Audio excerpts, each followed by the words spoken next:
be here for a while. So, come be united, come get comfortable, and we're going to have a bit of speakers and a general assembly in a little bit, but in the meantime, let's welcome each other and get to know everyone. So, thank you very much, everyone.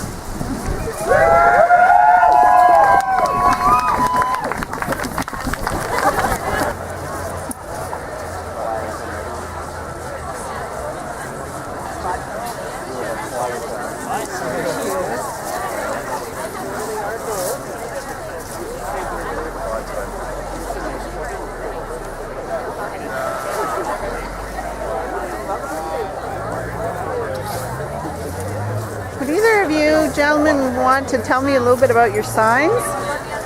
Bill Doyle is the CEO of Potash Corp. Okay. He makes $320 million a year. And if you know that bridge in Saskatoon was a $300 million project. So it took Saskatoon 10 years to raise that money, but it couldn't take Bill Doyle 1 year. Bill Doyle owes his ass to Saskatchewan. He doesn't know it. Thank you. And how about for you? It's just that it says real income hasn't grown for average Canadians. Our purchasing power is the same as it was 25 years ago. But if you turn that over, the top 1% has doubled in that same time. Their share of the national income has doubled, while everyone else's has gotten smaller to stay the same. So they're making more money. We're working just as hard, but nothing. They're the ones reaping the benefits. Honestly, I'm not clever enough. I wasn't the one who came up with this, but yeah, I just picked it up at the University Bridge. They had a whole bunch of pre-made signs. Okay. So how come you're here today? I'm here because of wealth inequality, corporate greed, and solidarity. Just kind of show our support for our brothers and sisters in the States. So if you had a message for them, what would you tell them? Stay strong. Don't let the media kind of downplay your message. Well, stay strong. The tent over here, it's by donation, so please contribute whatever you can. After you get some food, let's make our way to that stage over there. It's by the Gabriel Dumont statue, and then we can have a bit of a general assembly.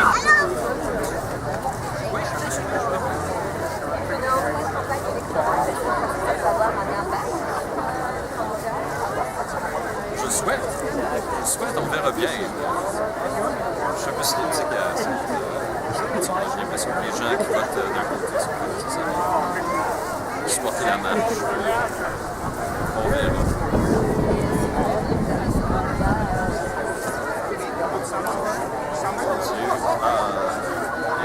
Faites mieux pour rendre la vie abordable. Go ahead, anytime you're ready. Ron Paul is the only politician in the States right now who has been honest for 30 years on his voting record, and he supports the founding principles of America, and it may be our last chance to elect someone in the States who will actually represent the people instead of the big corporations. Vote Ron Paul 2012. We got the kitchen crew, the food crew, working on food for supper for everyone. I know there's some snacks over there right now, so if you're hungry, go grab a bunch. Other things there. Otherwise, after supper, we're going to be playing some video. We're hopefully going to have a live hookup with some folks in New York. Either that, or we're going to have a recorded video for Occupy Saskatoon from filmmaker Velcro Ripper, and he's going to have something for us, and so we're going to try and hook that up. And then at about 8 o'clock tonight, well, we'll have some musicians playing after that. I think we're going to have Katie Aquanaut playing. Perform, and then about 8 o'clock we're going to have a screening in the park tonight of the documentary Inside Job, which pretty much outlines how the economic collapse took place, basically what the 1% has been doing, the sort of deregulation, the fraud, all that kind of stuff, how we got here into a place of precariousness and where the global economy seems to be on the brink of collapse any minute. So I really encourage you to stick around and check that out tonight. And then folks will just camp out, and we're going to decide how long we're going to stay here democratically. So yeah, thank you everybody for coming today. That was an awesome march.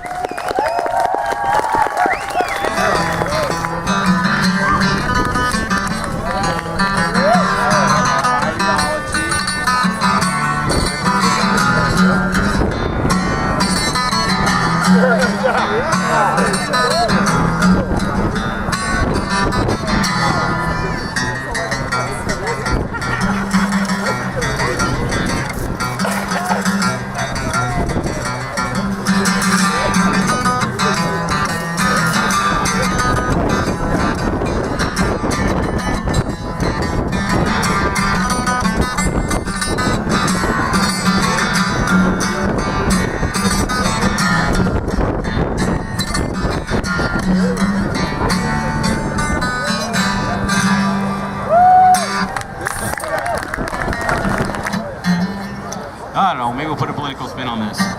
You know, I think all of us at one point in time were kind of enamored with, you know, the luxuries and the benefits we get of our system. And there are a lot of good things that we get out of it. But it's ceasing to serve us.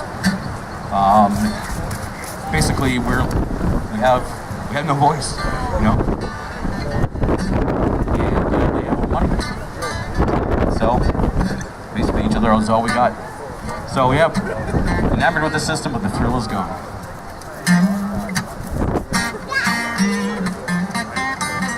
What can you tell me about your signs? Pardon me? What can you tell me about your signs? Well, I can tell you that the wheat board is, I guess to my mind, is really emblematic of a lot of the things that people are here protesting about.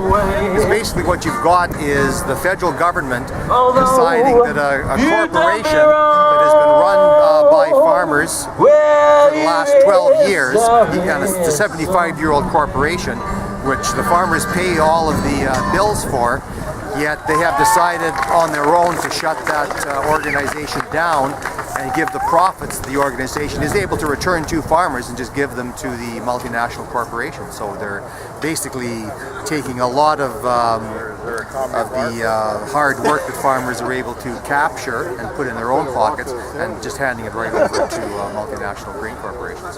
What do you think about CETA and the Canadian government and the Brad Wall government going and talking to them and trying to set up a trade deal? I have nothing against trade deals, but it's what is said in the trade deals that are a problem for me, certainly with CETA, because of the property rights issues to do with seed and the ability that the corporations have to sort of preemptively take farmers' produce and also their land and their equipment and sort of lock it up without proof that the farmer's actually done anything wrong. Sort of the precautionary principle run wild. And you know, I guess I really have a hard time with that. Just giving all that power to corporations and taking it out of the hands of governments and courts, which are really there to make sure that society works in the manner which its citizens want. Right. Do you have a message for the Occupy Wall Street people in the States? In the States, I would just like to say good for you for raising this issue and bringing it to the attention of people. All movements have to start someplace, and this is the first step. This is going to take a long time. It's not a short-term or an immediate solution to the problem, but it's a start, and so thank you very much for getting this going.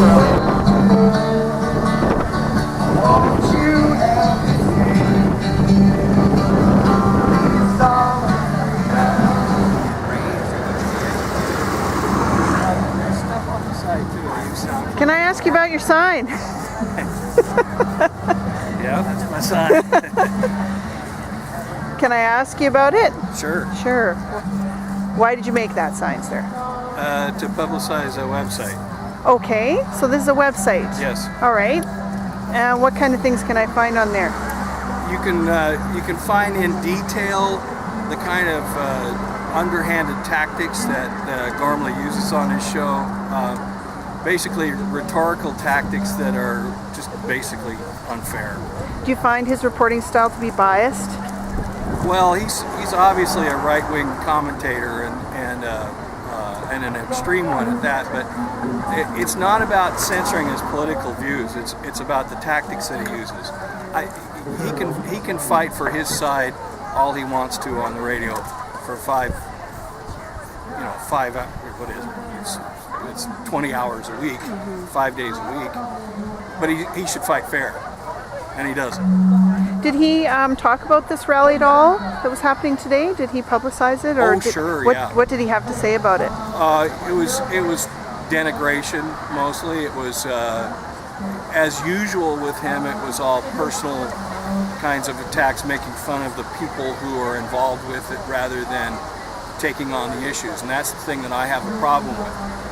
Our side in a debate, if it's on the issues, we will win, okay? But he doesn't want to stick to that. He uses little tricks, rhetorical tricks, to kind of distract people from that. So that's why the website's there. And it's for people to become educated. A lot of the people that I talk to who have similar views to the folks here say, "Oh, I don't listen to the radio. You know, we shouldn't take that guy seriously." Well, there's a lot of people who do, and they're being misinformed, and their minds are being polluted by the stuff that he's doing. So that's why I'm doing it. Go ahead. Not that part. It's just Clark Bridge.